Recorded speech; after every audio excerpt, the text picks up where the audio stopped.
Hello friends, स्वागत है आप सभी का मेरे YouTube channel SB coaching classes पर। और जैसा कि हमने अपने नेक्स्ट इसके पहले वीडियो में मोलरता समीकरण के बारे में पढ़ लिया था, मोलरिटी इक्वेशन क्या होती है और उस पर सवालों की प्रैक्टिस भी कर ली थी। और आज का जो हमारा टॉपिक है वो है नॉर्मलता समीकरण। जिस प्रकार से मोलरता समीकरण होती है उसी प्रकार से नॉर्मलता समीकरण भी होती है। तो जैसे आपने कल पढ़ा था कि m1v1 बराबर m2v2 वो मोलरता समीकरण थी, ठीक उसी प्रकार से n1v1 बराबर n2v2 नॉर्मलता समीकरण होती है ना। तो आज हमें नॉर्मलता समीकरण को पढ़ना है और इसका डेरिवेशन करना है कि ये कैसे आती है, कैसे इसकी उत्पत्ति होती है। तो यहां पर सबसे पहले हम देख लेते हैं कि नॉर्मलता समीकरण की यानी नॉर्मलिटी इक्वेशन की डिफिनेशन लिखी हुई है। तो देखिए डिफिनेशन क्या कहती है कि किसी विलयन की प्रारंभिक व अंतिम नॉर्मलता, यानी किसी विलयन की प्रारंभिक व अंतिम नॉर्मलता तथा आयतन के बीच संबंध बताने वाली समीकरण को नॉर्मलता समीकरण कहते हैं। यानी किसी विलयन की प्रारंभिक नॉर्मलता और उस मान लिया उस विलयन में हमने वाटर मिलाकर के उसे डाइल्यूट कर दिया तो नॉर्मलता क्या हो जाएगी, चेंज हो जाएगी, बदल जाएगी। तो पहले नॉर्मलता कुछ और होगी और बाद में नॉर्मलता, जैसे आपने कल देखा था कि मोलरता भी चेंज हो रही थी। पहले मोलरता m1 थी, फिर बाद में क्या हुआ कि m1 से m2 हो गई। ठीक उसी प्रकार से आज नॉर्मलता जो है पहले n1 होगी, उसके बाद में n2 हो जाएगी। तो जब नॉर्मलता चेंज हो जाएगी तो आयतन भी चेंज हो जाएगा। तो आयतन कितना हो जाएगा, उसी प्रकार से कि v1 से v2 हो जाएगा। तो यहां पर कहा गया है कि प्रारंभिक व अंतिम नॉर्मलता तथा आयतन, यानी दोनों की बात कर रहा है। प्रारंभिक नॉर्मलता की बात कर रहा है और अंतिम नॉर्मलता की बात करता है। प्रारंभिक आयतन की बात करता है और अंतिम आयतन की बात करता है। तो इन दोनों के मध्य संबंध बताने वाली समीकरण को ही क्या कहते हैं, नॉर्मलता समीकरण कहते हैं, है ना। नॉर्मलता समीकरण को मैं आपको लिख करके दिखा देता हूं। तो नॉर्मलता समीकरण जो हमारी होती है वो n1v1 बराबर n2v2 ये हो जाती है हमारी नॉर्मलता समीकरण। यानी ये है हमारी नॉर्मलता समीकरण। इसके द्वारा क्या करेंगे, हम क्वेश्चंस की प्रैक्टिस करेंगे, क्वेश्चन को सॉल्व करेंगे, है ना। तो n1 क्या है, तो प्रारंभिक नॉर्मलता है। v1 क्या है, प्रारंभिक आयतन है। n2 क्या है, अंतिम नॉर्मलता है। v2 क्या है, अंतिम आयतन है ना। तो इस प्रकार से आप इनके प्रतीकों के जो अर्थ है वो नीचे लिख सकते हैं कि n1 क्या है, प्रारंभिक नॉर्मलता है। v1 क्या है, प्रारंभिक आयतन है। n2 क्या है, अंतिम नॉर्मलता है। और v2 क्या है, अंतिम आयतन है। तो इस प्रकार से इस समीकरण को हम क्या कहेंगे, नॉर्मलता समीकरण। इसका स्क्रीनशॉट ले लीजिए। फिर ये समीकरण कैसे आती है, कैसे इसकी उत्पत्ति होती है, उसके विषय में मैं आपको बता देता हूं। स्क्रीनशॉट इसका ले लीजिए। तो चलिए हम देख लेते हैं कि नॉर्मलता समीकरण का जो डेरिवेशन है वो किस प्रकार से नॉर्मलता समीकरण जो है आपकी वो डिराइव होती है। तो इसकी शुरुआत कहां से होती है, इसकी शुरुआत यहां से होती है कि रासायनिक तुल्यता का नियम कहता है कि जब दो पदार्थ आपस में अभिक्रिया करते हैं, रिएक्शन करते हैं या क्रिया करते हैं, है ना, तो क्या होता है कि एक पदार्थ का जो ग्राम तुल्यांक, अब ये ग्राम तुल्यांक क्या होगा तो मैंने नॉर्मलता की वीडियो में आपको बता रखा है, आप वहां भी देख सकते हैं कि ग्राम तुल्यांक क्या होता है। वैसे मैं यहां पर आपको बता देता हूं कि जो ग्राम तुल्यांक होता है, ग्राम तुल्यांक बराबर होता है विलेय का भार बटे तुल्यांकी भार। लिखा था मैंने वहां भी small w upon capital E. तुल्यांकी भार इक्विवेलेंट वेट होता है जिसे हम कैपिटल ई से लिखते हैं। तो ये ग्राम तुल्यांक क्या है, तो कहता है कि रासायनिक तुल्यता का नियम कि जब दो पदार्थ आपस में रिएक्शन करते हैं, अभिक्रिया करते हैं, तो उनके जो ग्राम तुल्यांक होते हैं वो आपस में क्या होते हैं, इक्वल होते हैं, बराबर होते हैं। तो रासायनिक तुल्यता के नियम से हम क्या लिख सकते हैं, तो रासायनिक तुल्यता के नियम से हम लिख सकते हैं कि एक पदार्थ का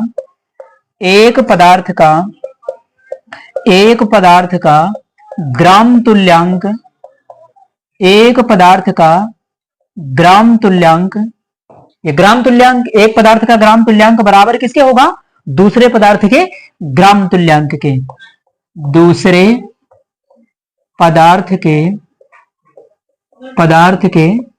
ग्राम तुल्यांक के, है ना। ये है रासायनिक तुल्यता का नियम। एक पदार्थ का ग्राम तुल्यांक बराबर होगा दूसरे पदार्थ का ग्राम तुल्यांक, रासायनिक तुल्यता का नियम ये कहता है। तो ग्राम तुल्यांक क्या होता है, मैं ग्राम तुल्यांक आपको बता देता हूं साइड में, है ना, मैं इसे सॉल्व करने में दिक्कत आ सकती है। तो यहां पर देख लीजिएगा कि जो ग्राम तुल्यांक होता है, जो ग्राम तुल्यांक है आपका, ग्राम इक्विवेलेंट कहते हैं इसको इंग्लिश में, है ना। तो ग्राम तुल्यांक क्या हो जाएगा, तो ग्राम तुल्यांक बराबर होता है विलेय का भार, विलेय का भार होता है, विलय के भार या यौगिक का भार कहीं लिखा हुआ आपको मिल सकता है, क्योंकि सवाल में विलय होता है तो यहाँ पर विलय लिखा हुआ है, या यौगिक का कहीं लिखा हुआ मिल सकता है, तो विलय के भार को स्मॉल W से लिख लेते हैं। और उसके बाद क्या होगा, वह होता है आपका यौगिक का तुल्यांकीय भार या तुल्यांकीय भार, विलय का किसी का भी लिख सकते हैं, तो विलय का तुल्यांकीय भार या केवल तुल्यांकीय भार, तुल्यांकीय भार कैपिटल ई से इसको रिप्रेजेंट करते हैं यहां। ये हो गया, यानी ग्राम तुल्यांक किसे कहते हैं, तो विलय का भार बटे तुल्यांकी भार, और विलय के भार को स्मॉल W से लिखते हैं, और तुल्यांकी भार को ये विलय का तुल्यांकी भार या इसे यौगिक का तुल्यांकी भार, दोनों बातें कोई भी लिखा हुआ आपको मिल सकता है। किताब सीरीज में अलग अलग, कहीं पर यौगिक लिखा होगा, कहीं पर विलय, तो उसमें टेंशन नहीं लीजिएगा, दोनों सही है ना। तो विलय का भार स्मॉल W से और तुल्यांकी भार ये विलय का यौगिक का किसी का भी हो सकता है, तो W अपॉन कैपिटल E हो जाएगा, है ना। ये होता तुल्यांकी भार। अब देखिए यहां पर लिखा क्या है, जहां पर ग्राम तुल्यांक लिखा हुआ है, मैं वहां पर ग्राम तुल्यांक की जगह पर क्या लिख दूंगा, W अपॉन E। इधर भी क्या लिख दूंगा, ग्राम तुल्यांक की जगह पर W अपॉन E। तो इसको चाहे साइड में लिख लीजिए कहीं पर, या इसका स्क्रीनशॉट ले लीजिए, क्योंकि मैं इसको मिटा दूंगा अभी और सीधे डायरेक्ट नॉर्मलता की परिभाषा से ये समीकरण को मैं प्रूव कर दूंगा, है ना। तो इसको साइड में चाहे लिख लीजिए कि ग्राम तुल्यांक क्या होता है, विलय का भार बटे तुल्यांकी भार। तो आपने स्क्रीनशॉट इसका ले लिया होगा या इसको नोट कर लिया होगा। अब मैं इसको हटा देता हूं यहां से। ग्राम तुल्यांक मैंने आपको बता दिया है कि W अपॉन E होता है। तो अब क्या करेंगे, अब हम लिख लेंगे परिभाषा से, अब हम लिख लेंगे नॉर्मलता की परिभाषा से। तो नॉर्मलता की परिभाषा से, नॉर्मलता की परिभाषा से देखिए, नॉर्मलता की परिभाषा, अब नॉर्मलता की परिभाषा आपको पता होनी चाहिए क्या होती है। तो नॉर्मलता की परिभाषा बिल्कुल आसान है, 1 लीटर विलयन में उपस्थित विलय के ग्राम तुल्यांकों की संख्या को उस विलयन की नॉर्मलता कहते हैं, है ना। तो ये है नॉर्मलता की परिभाषा। अब नॉर्मलता कैपिटल N से प्रदर्शित करते हैं। तो यहां से अगर नॉर्मलता की फॉर्मूला हम लिखे तो क्या बनेगा, कैपिटल N बराबर क्या हो जाएगा, W अपॉन E। ये होता है W upon E upon V, और किस में रखते हैं, इन लीटर में। जो आयतन होता है किस में रखा जाता है, लीटर में। तो उसको रीअरेंज कर लेते हैं जरा सा हम। तो ये क्या करेंगे कि हम E को नीचे नीचे भेज देते हैं, यहां पर अपॉन में आ जाता है। तो N बराबर ये बन जाएगा, N बराबर देखिए क्या बनेगा, W upon E into V, ये हो जाएगा। अब यहां से हम V को भी इधर बुला लेते हैं, तो ये क्या बन जाएगा,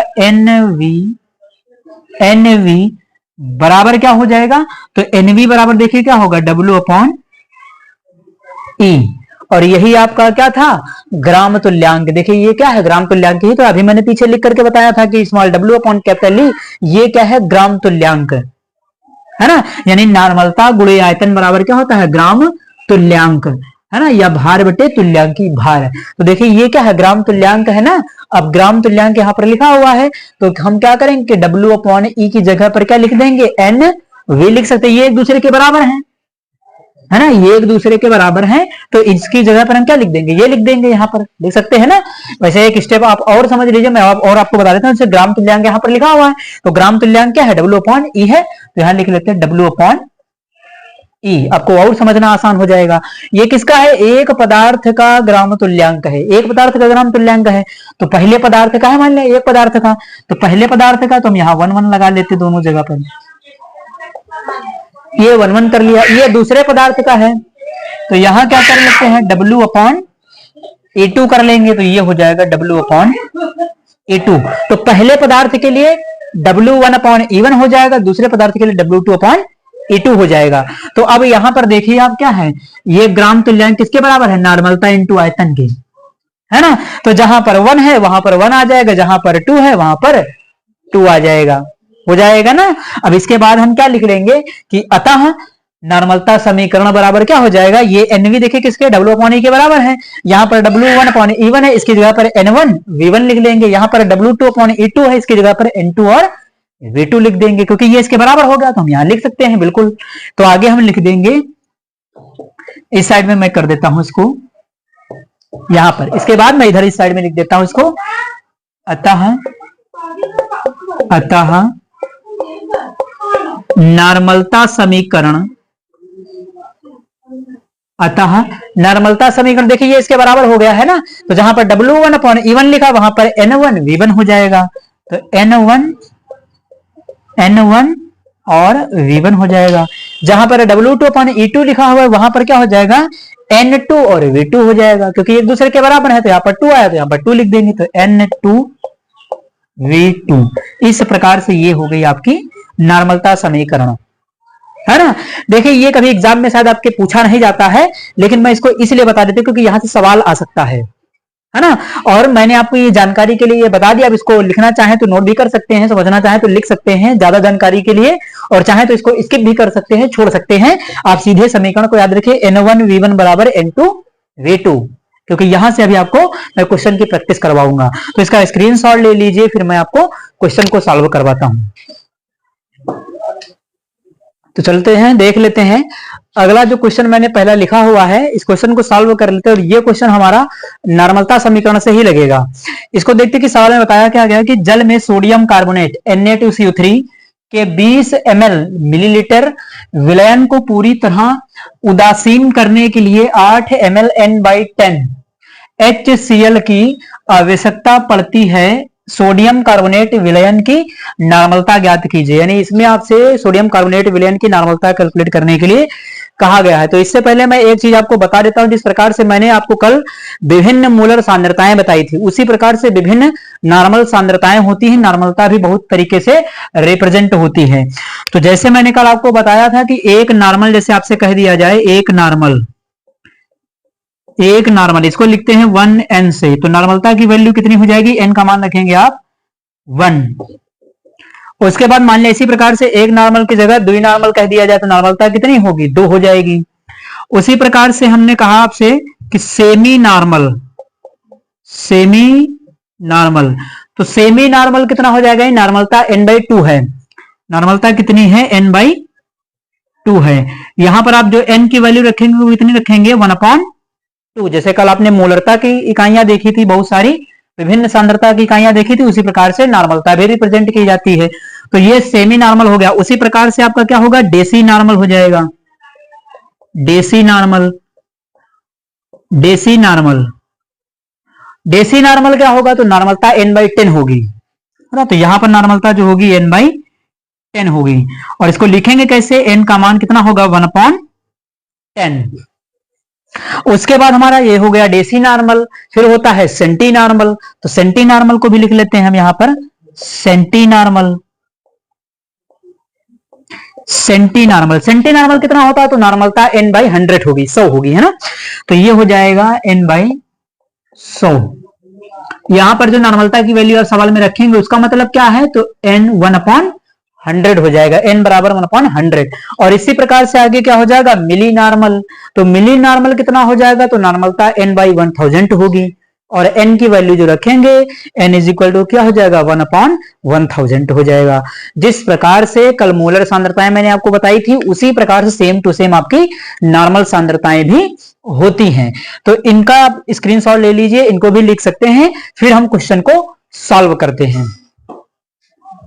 तो आपने इनको नोट कर लिया होगा। अब मैं आपको क्वेश्चन सॉल्व करवाता हूं।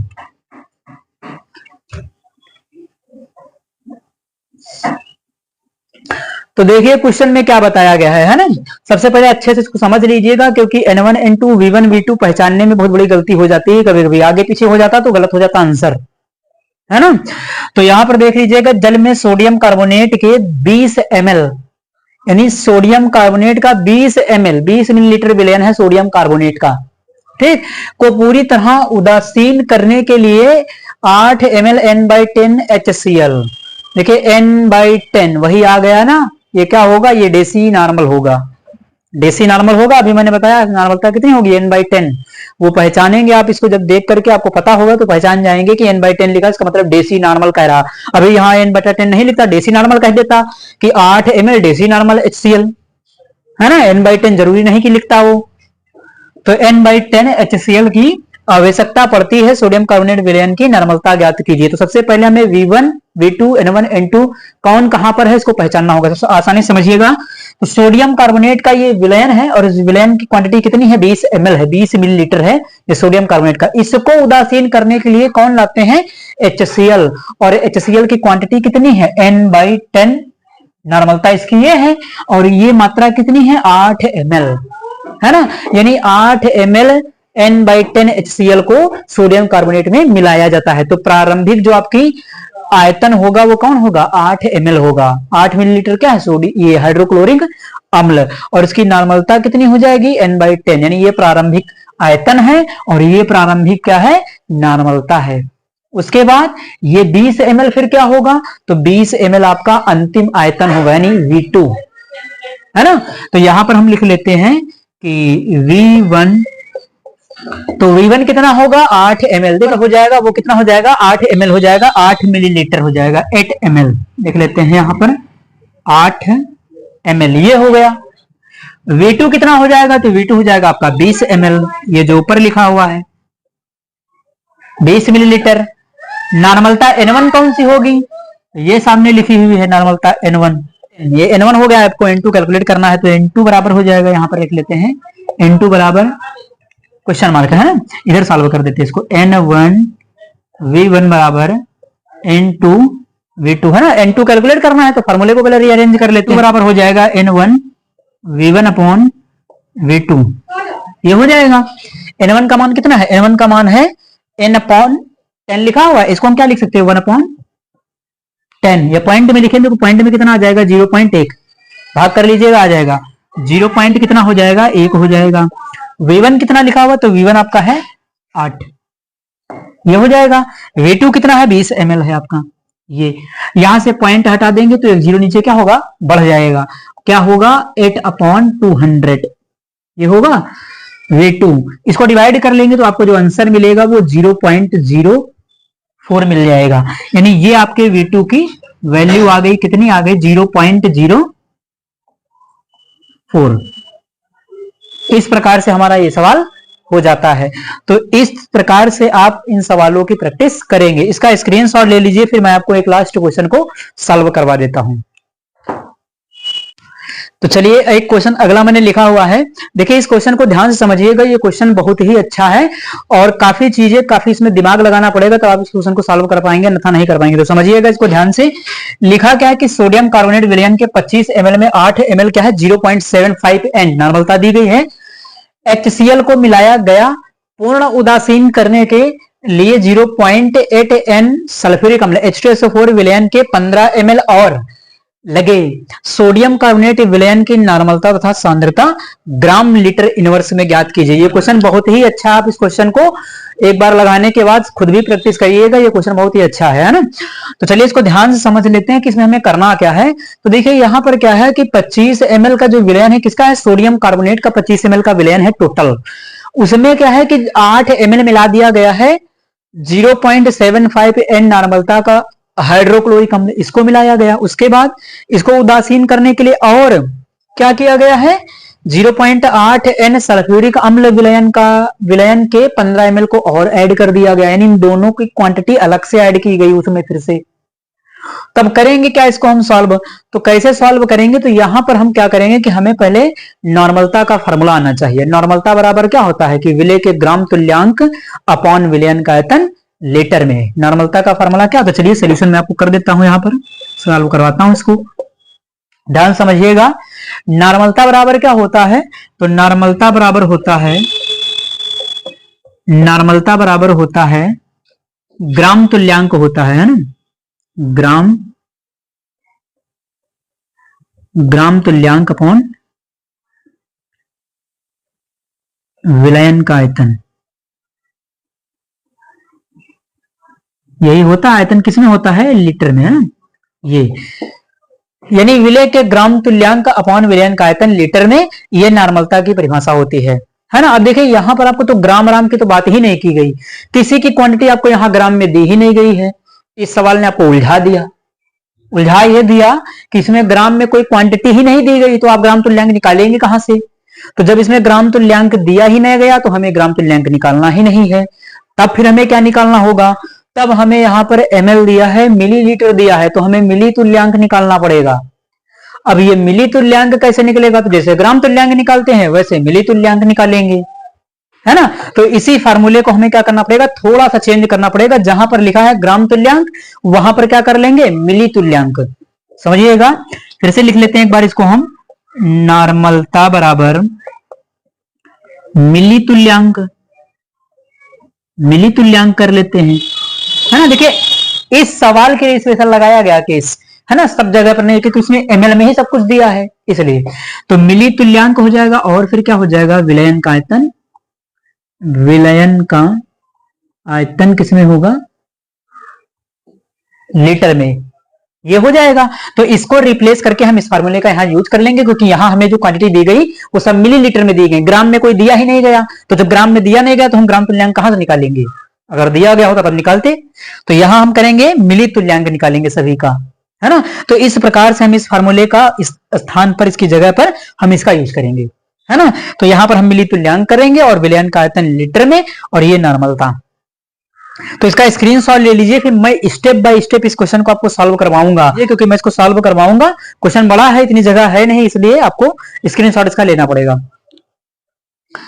तो आपने स्क्रीनशॉट इसका ले लिया होगा। अब मैं इस क्वेश्चन को मिटा रहा हूं और इसको सॉल्व करवाता हूं। तो चलिए अब इस क्वेश्चन को हम मिटा देते हैं।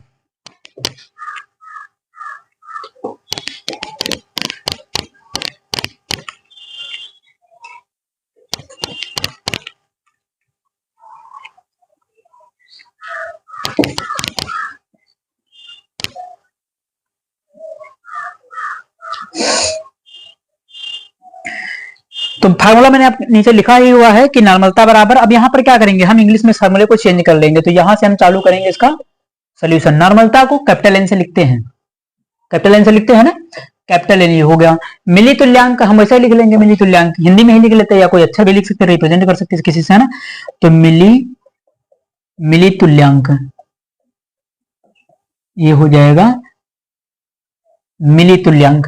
विलयन का आयतन किस में रखना है, लीटर में रखना है। तो लीटर में रख सकते हैं, या एमएल में दिया गया तो हम यहाँ पर एमएल यूज कर लेंगे, आप चाहे तो लीटर में कन्वर्ट करके सभी को रख सकते हैं। तो हमें क्या है कि अगर सवाल में एमएल में दिया तो हम एमएल में ही कैलकुलेशन कर लेंगे, आंसर दोनों तरीके से आएगा, गलत नहीं होगा बिल्कुल, चाहे आप एमएल में रख करके करिए या लीटर में कन्वर्ट करके करिए, किसी भी तरीके से करिए। तो यहाँ पर आयतन के लिए हम क्या कर लेंगे, वी कर लिया हमने, है ना। तो ये क्या करेंगे कि अगर हमें मिली तुल्यांक निकालना तो वी क्या करेगा, मल्टीप्लाई कर लेगा इधर। तो ये बन जाएगा एन वी बराबर क्या होगा, मिली, मिली तुल्यांक, ये बनेगा फॉर्मूला, इसी का हम यूज करेंगे। सभी का मिली तुल्यांक निकाल लेंगे, टोटल निकाल लेंगे, फिर वहां से हम नॉर्मलता कैलकुलेट कर लेंगे। तो चलिए इसको हम, अब इसको मैं हटा देता हूं।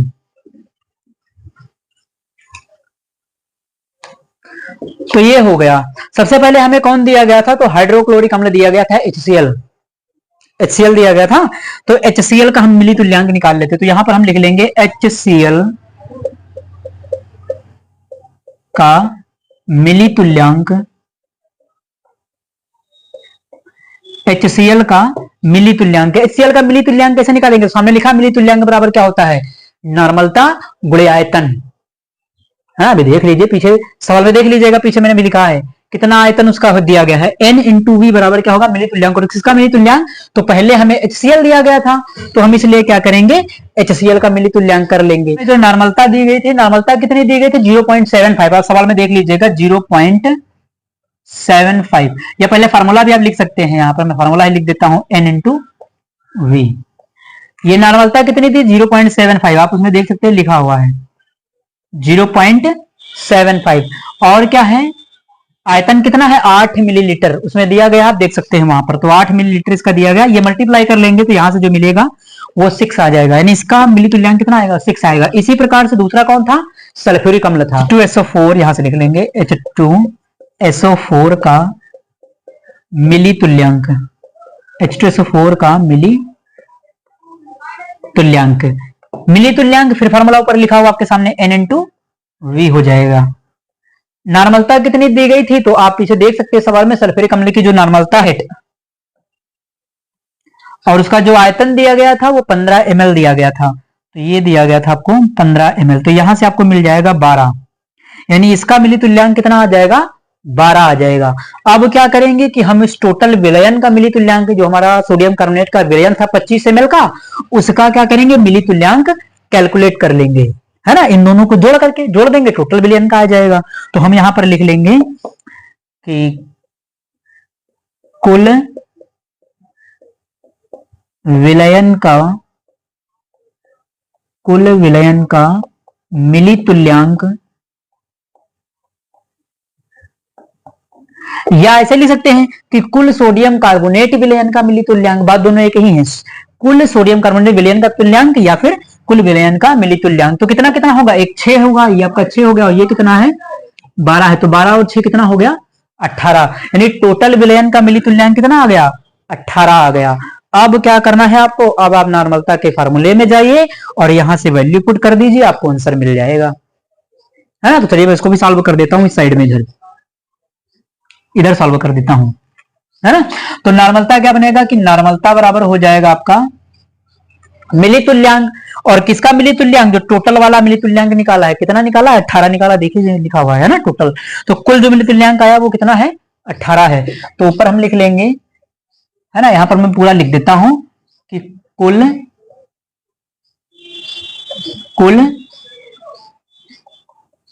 मिली तुल्यांक, कुल मिली तुल्यांक ये हो जाएगा कुल मिली तुल्यांक, और नीचे क्या होगा आयतन होगा। तो आयतन उस विलयन का कितना दिया गया था, तो उसका जो आयतन है वो 25 ml दिया गया था, 25 ml। तो यहां पर भी मैं कर देता हूं नीचे, है ना। तो ये हो गया। अभी आपको क्या नॉर्मलता कैलकुलेट करना, तो मिली तुल्यांक कितना है टोटल 18 है, और उस सोडियम कार्बोनेट विलयन का आयतन देख लीजिएगा 25 ml है, तो कितना है 25 ml। इन दोनों को डिवाइड कर लेंगे, जो एन नॉर्मलता आपकी आ जाएगी वो 0.72, ये आपकी आ गई नॉर्मलता। तो यहां तक इस सवाल को मैंने कैलकुलेट करके आपको दिखा दिया है। एक बार फिर से मैं आपको बता देता हूं कि हमें नॉर्मलता बराबर ग्राम तुल्यांक होता है, लेकिन यहां पर ग्राम ग्राम की बात नहीं की गई थी, इसलिए हमें मिली तुल्यांक मिलीलीटर में सब कुछ दिया गया था, ग्राम दिया नहीं गया था, इसलिए हमने ग्राम तुल्यांक की जगह पर मिली तुल्यांक लिख लिया, और ये आयतन के लिए होता है। तो यहां पर हमने एनवी इसको इधर मल्टीप्लाई कर लिया, तो एनवी बराबर क्या मिली तुल्यांक निकालना हो तो नॉर्मलता को और आयतन को क्या करते हैं गुणा कर देते हैं, हमें मिली तुल्यांक। इसी प्रकार से ग्राम तुल्यांक भी मिल जाएगा। तो HCl का मिली तुल्यांक जो जो उसमें मिलाया गया था, पहले HCl मिलाया गया था, इसका मिली तुल्यांक कैसे निकालेंगे, तो नॉर्मलता गुणे आयतन, नॉर्मलता कितनी 0.75, आयतन कितना है 8 है, इन दोनों को मल्टीप्लाई करेंगे तो 6 आ जाएगा, करके देख लीजिएगा। सल्फ्यूरिक अम्ल का मिली तुल्यांक इसी प्रकार से दूसरा कौन सल्फ्यूरिक अम्ल मिलाया गया था, तो इसका मिली तुल्यांक N इंटू V हो जाएगा। तो इसका जो नॉर्मलता थी वो कितनी थी 0.8 थी, इसका जो आयतन था कितना 15 ml था, मिलीलीटर था। तो इन दोनों को गुणा करके हमारा कितना आ जाएगा 12 आ जाएगा। टोटल हम विलयन का मिली तुल्यांक निकाल लेंगे, हमारा कितना हो जाएगा 18 हो जाएगा। तो यहाँ कुल मिली तुल्यांक पता चल गया। अब कुल मिली तुल्यांक निकालने के बाद हम नॉर्मलता का हमने फॉर्मूला लगा दिया, नॉर्मलता के फॉर्मूले में लगा करके हमने यहां से नॉर्मलता कैलकुलेट कर ली 0.72। तो इस प्रकार से आपकी नॉर्मलता आ गई। इसका स्क्रीनशॉट ले लीजिए, फिर मैं आपको सांद्रता भी कैलकुलेट करके बता देता हूं। देखिए सांद्रता भी आपसे कहा गया था कि ग्राम मीटर इनवर्स में कैलकुलेट करिए। तो अगर सांद्रता आपको कैलकुलेट करनी है तो सांद्रता क्या होती है पहले तो पता तो होना चाहिए कि सांद्रता होती क्या है। तो मैंने कल भी आपको बताया था कि एकांक आयतन में उपस्थित विलय की मात्रा क्या कहलाती है, उस विलयन की सांद्रता कहलाती है। यानी 1 लीटर ऐसे भी परिभाषित कर सकते हैं कि 1 लीटर विलयन में या प्रति लीटर विलयन में उपस्थित विलय की जो मात्रा होती है वो क्या कहलाती है, विलयन की सांद्रता कहलाती है कि कितना आपने विलय मिलाया। तो ये है सांद्रता।